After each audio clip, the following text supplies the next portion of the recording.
అందరికీ నమస్కారం. ఈరోజు కథ మదిమీటిన రాగం. రచించిన వారు వేమూరి శ్రీలత గారు. ఇక కథలోకి వెళ్ళిపోదాం. స్టేషన్ దగ్గరవుతున్న కొద్దీ ట్రైన్ వేగం తగ్గుతూ ఉంది. చుట్టూ మైదానం లాంటి ఆకుపచ్చని బీడు భూమి దేవుడు పెంచుకుంటున్న లాండ్లా కనబడుతూ ఉంది. అక్కడక్కడ పొద్దుతిరుగుడు పంట చేలు మొహాలన్నీ ఒకవైపుకే తిప్పుకొని సూర్యుడికి స్తోత్రం చదివే బ్రాహ్మణుల్లా ఉన్నాయి. కదులుతున్న ట్రైన్లో నుండి ఒక బ్యాగ్ కిందికి విసిరేసి భుజాన ఉన్న కాలేజ్ బ్యాగ్తో కిందికి వేలాడసాగాడు అతను. అయ్యో, అదేంటయ్యా బ్యాగ్ అలా విసిరేసావు? చూడబోతే నువ్వు దూకేసేలా ఉన్నావు. స్టేషన్ దగ్గరకొచ్చేస్తుంది, అక్కడే దిగొచ్చు కదా. ఆ కుర్రాడిని చూసి కంగారుగా అన్నాడు ఒక పెద్ద ఆయన. మరి స్టేషన్లో దిగితే టీసీకి ఫైన్ కట్టాలి కదండి అంటూనే కిందికి దూకేశాడు అతను. టీసీ వేసే ఫైన్ కన్నా కాలు విరిగితే అయ్యే ఖర్చు ఎక్కువ అవుతుందేమో ఆలోచించుకో బాబు అంటూ ఆ పెద్దాయన వేసిన కేక గాలిలో కలిసిపోయింది. గాల్లోకి ఎగిరి కిందకు కూర్చునేటట్లు జంప్ చేసిన అతను ఒక నిమిషం అలానే కూర్చొని, అమ్మయ్య, ఇక్కడ రాయి ముక్కలు ఏమీ లేవు, ఎంతైనా నీ సుడేరా బుజ్జిగా అనుకుంటూ పైకి లేచి బ్యాగ్ వెతుక్కుంటూ వెనక్కి నడిచాడు. దూరంలో దొరికిన బ్యాగ్ తీసుకొని సిటీ వైపు నడవబోతూ, ఒరేయ్ బుజ్జిగా, ఎందుకురా కంగారు? నీ కోసం ఏం ఎదురు చూస్తుంది అక్కడ? ఎక్కడికెళ్ళాలో తెలియదు కానీ ఓ ఎగేసుకొని ఎక్కడికి వెళ్ళిపోతున్నావు? ఎటు తిరిగి ట్రైన్లో జనరల్ బోగీలో కాయ నుండి రసం పిండినట్లు పిండారు కదా. హాయిగా ఈ చీరల పక్కన చల్లగాలిలో ఈ పచ్చగడ్డి మీద పడుకొని నీ భవిష్యత్తు ఏమిటో ఏం చేయాలో చక్కగా ఆలోచించుకో. ఆ తర్వాత వెళ్దో గాని అనుకుంటూ ఈల వేసుకుంటూ ఒక చేను పక్కనే తల కింద బ్యాగ్ పెట్టుకొని సెటిల్ అయిపోయాడు. ఇంకో గంటన్నరలో చీకటి పడేలా ఉంది. దూరంగా వినిపించిన రైలు కూతకు ఆకాశంలోకి చూస్తున్నవాడు కాస్త పక్కకు తిరిగాడు. అప్పుడు కనిపించింది అతనికి చాక్లెట్ కలర్ మారుతి కార్. ఇక్కడ కారుందేంటిరా బుజ్జిగా?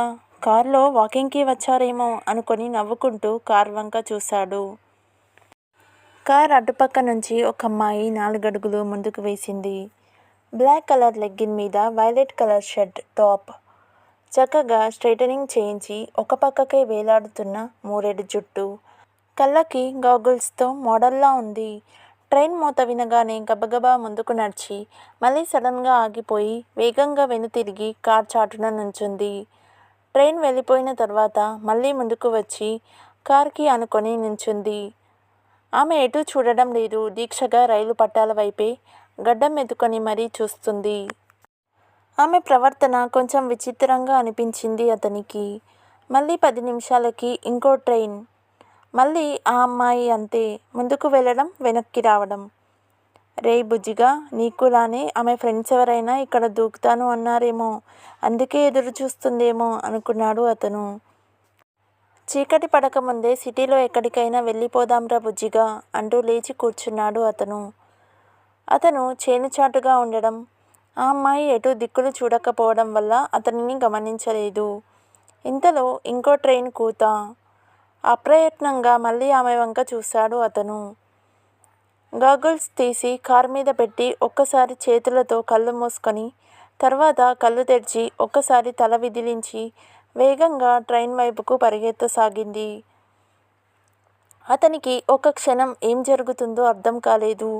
అర్థమైన మరుక్షణమే ఏయ్ ఏయ్ ఆగు అమ్మాయి ఆగు అని అరుస్తూ తారాజువ్వలా దూసుకుపోయాడు. రైలు పట్టాలపై పాదం పెట్టబోతున్న ఆమె నడుముని గట్టిగా పట్టుకొని భుజం మీద వేసుకొని వెనక్కి పరిగెత్తసాగాడు. Hey hey, who are you? వదులు వదులు, please leave me, I want to die, please leave me, you rascal, leave me, వదులు అంటూ అతని భుజం మీద గట్టిగా కొట్టసాగింది. అతను అదేం పట్టించుకోకుండా ఆమె కార్ దగ్గర ఆగి బోనెట్ మీద ఉన్న తాళాలు తీసుకొని కార్ వెనుక డోర్ ఓపెన్ చేసి ఆమెను కార్లో కూర్చోబెట్టి వేగంగా తను డ్రైవింగ్ సీట్లో కూర్చున్నాడు. స్ప్రింగ్లా లేచి కూర్చుంది ఆమె.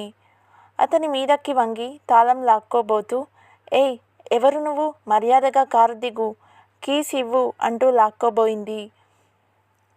తాళాలు గబుక్కున ప్యాంటు జేబులోకి తోసేసి ఏంటి మీరు చేయబోయిన పని? సూసైడ్ చేసుకుంటారా?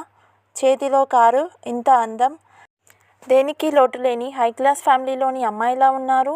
ఆత్మహత్య చేసుకొని చనిపోతారా? ఆగ్రహంగా మొదలైన అతని స్వరం ఆశ్చర్యంతో ముగిసింది. అతని మాట వినగానే పెద్దగా ఏడవసాగింది ఆమె. ఆమె ఏడుపు శాంతించే వరకు మౌనంగా ఉన్నాడు అతను. వెక్కిళ్ళు పెడుతున్న ఆమెను చూస్తూ కిందికి దిగి తన బ్యాగ్ తీసుకొని కారులో వేసుకొని, బుజ్జిగా, నేను చెప్పానా నీ సుడే సుడి అని. చూసావా, నువ్వు సిటీలోకి వెళ్ళడానికి నీకోసం కారే వచ్చేసింది అంటూ మళ్ళీ డ్రైవింగ్ సీట్లో కూర్చున్నాడు. ఆమె వెంటనే దూకినట్లే కార్ దిగి, ఏ మిస్టర్, గెట్ డౌన్, మర్యాదగా కార్ దిగు, కీస్ ఇవ్వు కోపంగా అంది. చూడండి మిస్, నేను దిగను. మీరే మర్యాదగా కార్ ఎక్కితే మీ ఇల్లు ఎక్కడో చెబితే అక్కడ మీ ఇంట్లో దింపేసి వెళ్ళిపోతాను. ఎక్కు కార్, జోవియల్గా మొదలుపెట్టి సీరియస్గా ముగించాడు. నేను ఎక్కను. ఏం చేస్తావ్? ఏడుపుతో ఎర్రబడ్డ ముక్కు చిలక ముక్కులా కనబడుతుంటే రోషంతో అంది. ఏం చేస్తానా, ఇందాకటిలా ఎత్తి కారులో పడేసి డైరెక్ట్ పోలీస్ స్టేషన్కే అన్నాడు మౌనంగా చుట్టూ చుట్టుకుంటున్న చీకటి తెరలను చూస్తూ. కిందకి మోకాళ్ళ మీద కూర్చొని మళ్ళీ ఏడుపు మొదలుపెట్టింది ఆమె. మిగిలిన కథ నెక్స్ట్ పార్ట్లో చూద్దాం. If you like this video, please like, share and subscribe to my YouTube channel. Thank you.